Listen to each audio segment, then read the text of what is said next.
പ്രിയപ്പെട്ട സുഹൃത്തുക്കളെ, ഒരു ചെറിയൊരു കാര്യം എനിക്ക് പറയണമെന്ന് തോന്നി. ശരിക്കും പറഞ്ഞാൽ ഈ വീഡിയോ എടുക്കണമെന്ന് ഉദ്ദേശിച്ചത് ചായ്ക്കോട്ടോണം ജംഗ്ഷനിൽ വെച്ചാണ്. എന്തായാലും കാര്യത്തിലേക്ക് കിടക്കാം.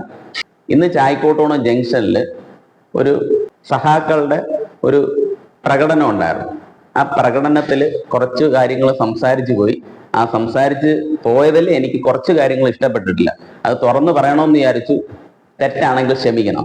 പ്രിയപ്പെട്ട സുഹൃത്തുക്കളെ, ശശി തരൂർ MP എന്താണ് ചെയ്തത് എന്നാണ് ചോദിച്ചത്. ശശി തരൂർ MP ചായ്ക്കോട്ടോണം ജംഗ്ഷനിൽ ഒരു ഹൈമസ് ലൈറ്റ് വെച്ചിട്ടുണ്ട്. അതിന്റെ കീഴിൽ നിന്നാണ് നിങ്ങൾ ഇന്ന് പ്രസംഗിച്ചത്. ശശി തരൂർ എന്തു ചെയ്തു എന്ന് പറഞ്ഞിട്ട്. നമ്പർ 2, ജോസ് ഫ്രാങ്ക്ലിൻ എന്ന വ്യക്തിയെ വ്യക്തിഹത്യ ചെയ്യുന്നതിലേക്ക് വേണ്ടി മനഃപൂർവ്വം പല സ്ഥലത്തും ഈ ഈയാമ്പാറ്റകൾ സംസാരിക്കുന്നുണ്ട്. ആവശ്യമില്ലാതെ സംസാരിക്കുന്നുണ്ട്.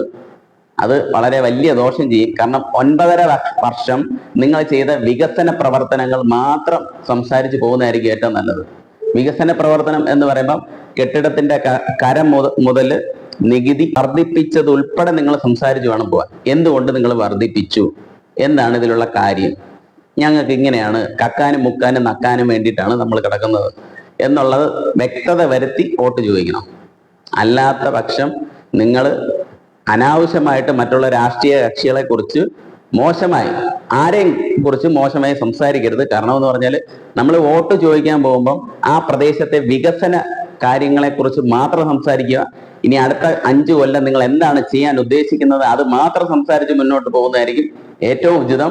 മറ്റുള്ള രാഷ്ട്രീയ കക്ഷികളെ അവരങ്ങനെ ചെയ്തു, അവരിങ്ങനെ ചെയ്തു, അതുകൊണ്ട് അങ്ങനെയാണ്, നിങ്ങളും അത്ര മോശക്കാരൊന്നുമല്ല. എൻ്റെ കണ്ണിൽ വളരെ മോശമാണ് ഇന്നത്തെ രാഷ്ട്രീയ കക്ഷി എന്ന് പറഞ്ഞാൽ.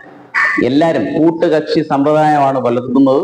അതുകൊണ്ടാണ് ഞാൻ ഇന്ന് ഒറ്റയ്ക്ക് ആം ആദ്മി എന്നൊരു പ്രസ്ഥാനത്തിലേക്ക് പോകാനും, എൻ്റെ രാഷ്ട്രീയം നന്മയുടെ രാഷ്ട്രീയമാണ്, അല്ലാതെ പറ്റിപ്പിന്റെ രാഷ്ട്രീയമല്ല.